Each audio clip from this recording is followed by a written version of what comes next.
On ne peut pas vivre une sans l'autre. Docteur, infirmière, infirmière auxiliaire, préposé, gars de ménage, la cuisine. Ça fait 21 ans que je suis à l'Hôtel Dieu de Lévis. Je travaille dans le domaine de l'aide en alimentation. J'ai commencé en cuisine, puis maintenant, ça fait un bon 13-14 ans que je suis rendue à la cafétéria. Je m'appelle Damir Hayrovic. Je travaille à Saint-Jean-Eudes depuis 8 ans. Je suis en entretien ménager. Oui, mon nom, c'est Marie-Josée Gauthier. Je suis thérapeute en adaptation physique. Ça fait 22 ans que je suis dans le domaine, surtout en gériatrie, au centre d'hébergement Saint-François, à Chicoutimi.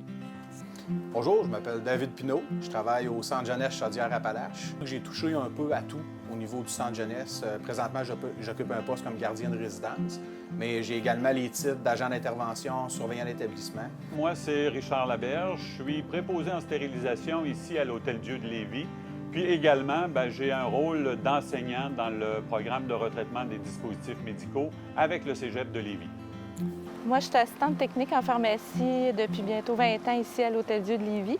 J'ai 22 ans de métier, mais 20 ans ici là, bientôt. Là. Ça fait 23 ans que je travaille à l'Hôtel Dieu de Lévis. Je travaille à la brancarderie de jour, la brancarderie centrale qui appelle, sur le transport de patients.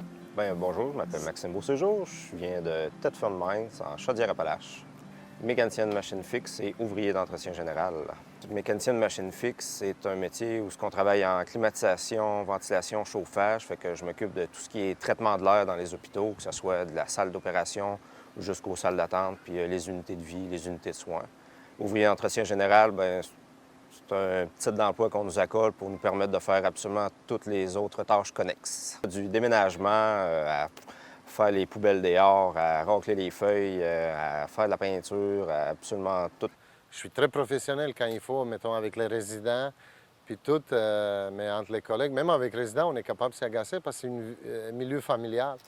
Puis, tu sais, les familles, on devient comme proche des familles parce qu'on les voit régulièrement, puis même les familles nous laissent une certaine liberté avec les résidents, les agacer, puis tu sais, qu'ils se sentent comme chez eux, sentent comme partie de la famille, puis avec les collègues de travail, comme avec mes amis en dehors de travail ou ma famille. Je fais tout le temps des jokes, puis on s'amuse beaucoup même au travail. Ouais.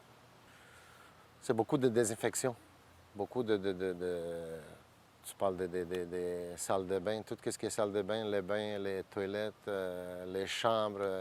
Tu fais toutes les chambres, là, parce que souvent, il y en a des dégâts, que ce soit une résidente qui mange, qui échappe quelque chose, ou même des dégâts de sel ou dégâts d'urine, ou n'importe quelle sorte de dégâts.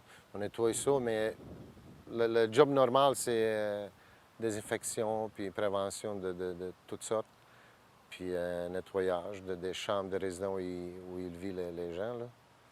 C'est pas mal ça. Puis, D'abord, agent d'intervention, c'est un titre qui va englober surveillant l'établissement, gardien de résidence. On parle des intervenants qui sont là pour deux types de sécurité.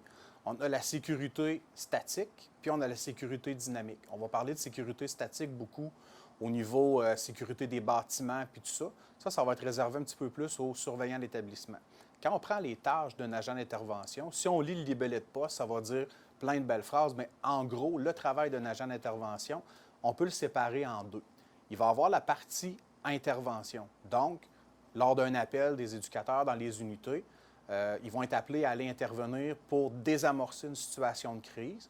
Des fois, ils vont demander d'agir un peu en prévention, mais le 50 autres % de l'intervention, c'est beaucoup la prévention. Fait qu'à ce moment-là, ça va prendre des gens qui sont autonomes, des gens qui vont vouloir travailler en amont d'une crise, qui vont être prévenants. Eux, ce qu'ils vont faire, les bons agents, ils vont aller intervenir dans les unités de façon préventive lorsqu'ils vont sentir qu'une situation peut s'envenimer.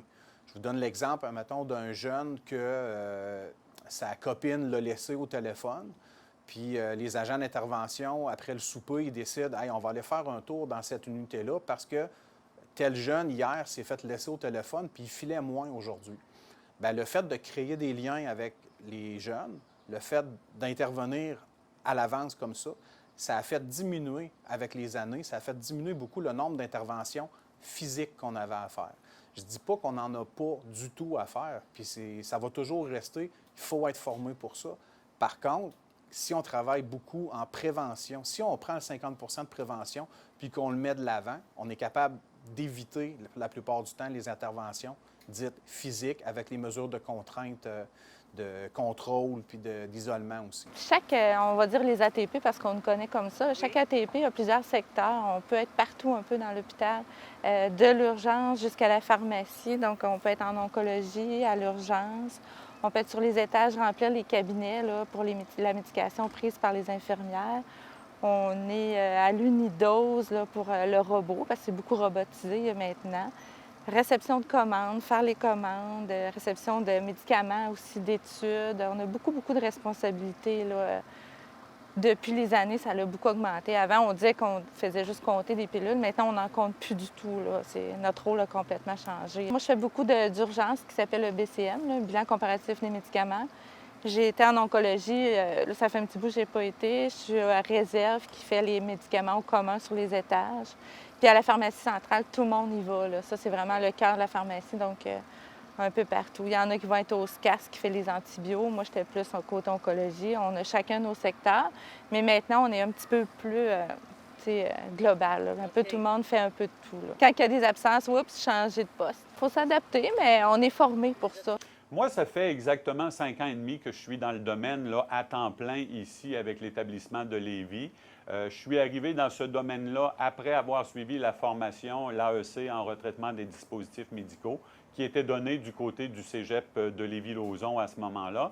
C'est une formation qui dure aux alentours de 10 mois. Bien, à l'époque, c'était 10 mois. Maintenant, ça a été extensionné sur 12 mois. Formation pas mal à temps plein également, qui nous permet d'arriver dans le milieu avec une certaine connaissance, beaucoup d'aptitudes aussi pour le retraitement des dispositifs médicaux, puis certainement également des connaissances au niveau des chirurgies, au niveau de la microbiologie, de l'anatomie, qui nous permet de savoir non seulement c'est quoi les instruments qui sont utilisés, les dispositifs médicaux, mais aussi à quoi ils servent, puis quels soins on doit leur apporter. Une TRP, en fait, on est dans le domaine de la physiothérapie. Donc, ça veut dire que on est dans le domaine de la physiothérapie. Donc, on a à évaluer, on a à maintenir les gens en forme, leur autonomie, que ce soit fonctionnelle ou physique. On traite aussi, on guérit. Des tendinites, des bursites, tout ça, des choses comme ça. En CHSLD, moi, c'est vraiment de maintenir l'autonomie des gens âgés pour assurer leur sécurité aussi dans leur déplacement, puis aussi pour les maintenir, qu'on n'ait pas besoin, en fait, de les aider, là, outre mesure. Puis c'est sûr qu'au niveau de la forme physique, on s'entend que faire de l'exercice, c'est bon pour tout le monde, qu'on soit jeune ou âgé. Je considère que c'est bon pour tout le monde. Donc, en gros, c'est pas mal ça. En CHSLD, on fait des classes d'exercice aussi. Il y a plein de petites choses qu'on fait. On a beaucoup de tâches connexes également. Nous autres, on marche avec un système téléphonique qui s'appelle Servox. C'est les commis intermédiaires de chaque département qui font un appel dans Servox, qui nous disent où on va chercher notre patient, l'étage, le nom du patient, puis sur quel plateau technique qu'on s'en va. Quand il y a rapport du plateau technique, c'est la même chose aussi. C'est le plateau technique, la technicienne, disons, en radiologie ou qui refait la demande du patient avec son nom, son numéro de chambre pour le remonter à sa chambre.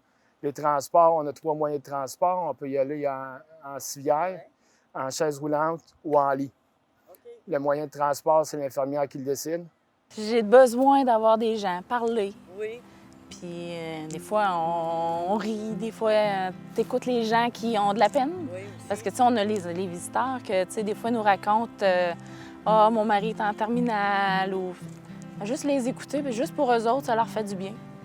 Je pense que c'est un peu ça que j'aime.